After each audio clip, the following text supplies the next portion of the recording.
तलवार से नहीं लड़ा जाता। कुछ युद्ध ऐसे होते हैं जो हमारे मन के अंदर चलते हैं।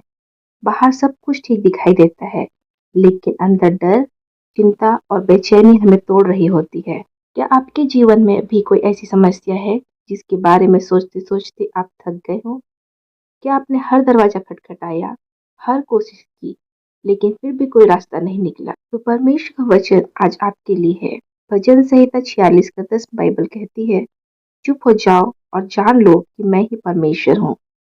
प्रियो, चुप हो जाओ का अर्थ हार मान लेना नहीं। इसका अर्थ यह भी नहीं है कि कुछ मत करो।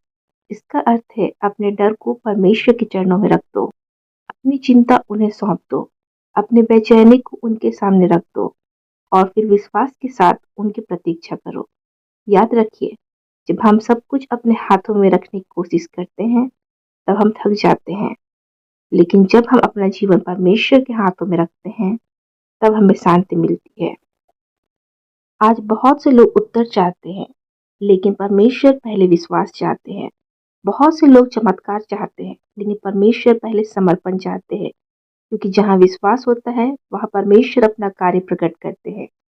इसलिए यदि आज आपके जीवन में कोई ऐसी बात है जो आपको अंदर ही अंदर तोड़ रही है, एक पल के लिए अपनी परिस्थितियों को मत देखिए। उस परमेश्वर को देखिए जिसने समुद्र को 2 भाग किया, जिसने जंगल में भोजन दिया, जिसने मरे हुए को जीवित किया, जिसने असंभव को संभव बनाया। वही परमेश्वर आज भी नहीं बदला है। हो सकता है आपका उत्तर रास्ते में हो सकता है परमेश्वर अभी पर्दे के पीछे आपके लिए कार्य कर रहे हो। इसलिए जल्दी निराश मत होइए, विश्वास मत छोड़िए और प्रार्थना करना मत छोड़िए, क्योंकि परमेश्वर कभी देर नहीं करते हैं। उनका हर कार्य अपने समय पर और सही समय पर होता है।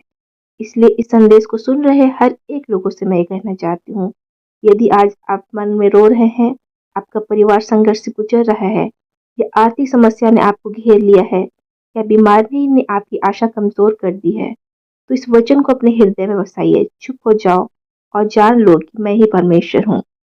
क्योंकि जिस दिन हम परमेश्वर को सही रूप से जान लेते हैं, उसी दिन हमारी समस्या का आकार बदलने लगता है। समस्या उतनी ही रहती है, लेकिन हमारा विश्वास उससे बड़ा हो जाता है। और शैतान चाहता है कि हम अपनी नज़र समस्या पर रखें। वह चाहता है कि आप बार-बार उसी दर्द को देखें, उसी रिपोर्ट को पढ़ें, उसी कमी को गिनें, उसी असफलता को याद करें। लेकिन परमेश्वर चाहता है कि आप अपनी आंखें उनकी ओर उठाएं। जब पतरस यीशु की ओर देख रहा था, वह पानी पर चल रहा था, लेकिन जैसे ही उसकी नज़र तेज हवा और लहरों पर गई, वह डूबने लगा। क्या हवा तभी चली थी? नहीं, हवा पहले भी थी, पर अंतर यह था कि पहले उसकी नजरें प्रभु पर थी, बाद में परिस्थिति पर। यही बात आज हमारे जीवन में भी होती है। जब हमारी नजर परमेश्वर पर रहती है, तो विश्वास हमारे भीतर काम करता है। लेकिन जब हमारी नजर केवल समस्या पर टिक जाती है, तो डर धीरे धीरे हमारे मन पर अधिकार कर लेता है। फिर वही डर आपके विचारों को नियंत्रित करने लगता है। आप हर परिस्थिति से डरने लगते हैं। प्रार्थना तो करते हैं, लेकिन मन में यह सवाल भी रहता है कि क्या सच में परमेश्वर मेरी सहायता करेंगे? यही वह समय है जब परमेश्वर का वचन हमें रोकता है और कहता है, कुछ देर अपने डर की आवाज सुनना बंद करो और मेरी आवाज सुनो। अपनी चिंताओं को अपने कंधों पर ढोना छोड़ दो और उन्हें मेरे हाथों में सौंप दो। याद रखिए, डर हमेशा आपको परमेश्वर से दूर ले जाएगा, लेकिन विश्वास आपको उनके और करीब ले आएगा। डर कहता है अब कुछ नहीं हो सकता, लेकिन विश्वास कहता है मेरे परमेश्वर के लिए सब कुछ संभव है। पहला सत्य है, परमेश्वर चाहते हैं कि हम रुके और उनकी ओर देखें। हमारी जिंदगी इतनी तेज हो गई है कि हम हर समय किसी न किसी चिंता में लगे रहते हैं, लेकिन परमेश्वर कहते हैं रुको, पहले मेरी ओर देखो। कई बार हम प्रार्थना तो करते हैं, लेकिन तुरंत उसके बाद फिर चिंता करने लगते हैं, मानो हमने अपनी समस्या परमेश्वर को दी भी और वापस अपने कंधों पर उठा ली। दूसरा सत्य, परमेश्वर तब भी कार्य कर रहे होते हैं जब हमें कुछ दिखाई नहीं देता। क्या आपने कभी बीज बोया है? बीज मिट्टी के अंदर दिखाई नहीं देता, लेकिन उसी समय उसके भीतर जीवन का काम शुरू हो चुका होता है। इसी तरह जब आपकी प्रार्थना का उत्तर देर से मिलता है, इसका मतलब यह नहीं कि परमेश्वर चुप है। हो सकता है वे आपके लिए ऐसी बड़ी तैयारी कर रहे हैं जो आपकी समझ से कहीं अधिक बड़ी है। बाइबल से हम लोग एक उदाहरण देखते हैं लाल समुद्र का। जब इजरायली लाल समुद्र के सामने खड़े थे, उनके पीछे फिरौन की सेना थी। चारों ओर डर था, लेकिन परमेश्वर ने उनसे घबराने के लिए नहीं कहा। जब उन्होंने परमेश्वर पर भरोसा किया, तब समुद्र दो भागों में बंट गया और समुद्र में रास्ता खुल गया। ध्यान दीजिए, रास्ता पहले नहीं खुला था, पहले विश्वास आया, उसके बाद रास्ता खुला था। और तीसरा सत्य जो है, वो है कि शांत रहना कमजोरी नहीं, पर विश्वास की निशानी है। दुनिया कहती है कि सब कुछ खुद संभालो, लेकिन परमेश्वर कहते हैं मुझे संभालने दो। शांत रहने का अर्थ यह नहीं है कि हम कुछ भी नहीं करेंगे। इसका अर्थ है कि हम घबराहट में नहीं, बल्कि विश्वास के साथ कदम उठाएंगे।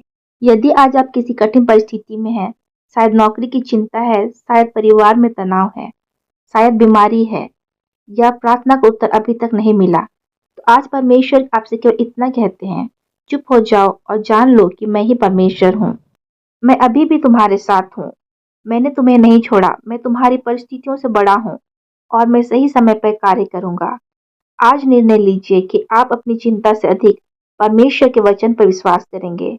जब आपका मन घबराए तो इस वचन को बार बार दोहराइए, चुप हो जाओ और जान लो कि मैं ही परमेश्वर हूँ। यही वचन आपके मन में शांति लाएगा और आपको याद दिलाएगा कि आपका जीवन किसी संयोग के भरोसे नहीं, बल्कि परमेश्वर के हाथों में सुरक्षित है। याद रखिए, विश्वास का सबसे बड़ा प्रमाण यह नहीं सब कुछ ठीक हो गया। विश्वास का सबसे बड़ा प्रमाण यह है कि सब कुछ ठीक ना होने पर भी आप ये कह सकते हैं कि प्रभु, मैं आप पे भरोसा करती हूँ या करता हूँ।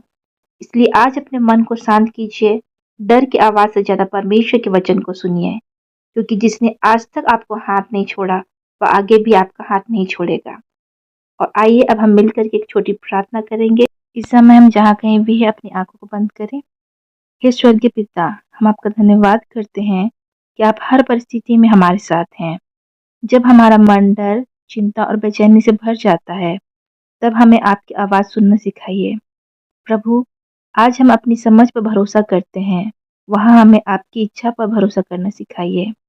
हमारे हृदय से हर भय, हर संदेह और हर निराशा को दूर कर दीजिए। हमें ऐसा विश्वास दीजिए जो परिस्थितियों को देखकर नहीं, बल्कि आपके वचनों पर टिके।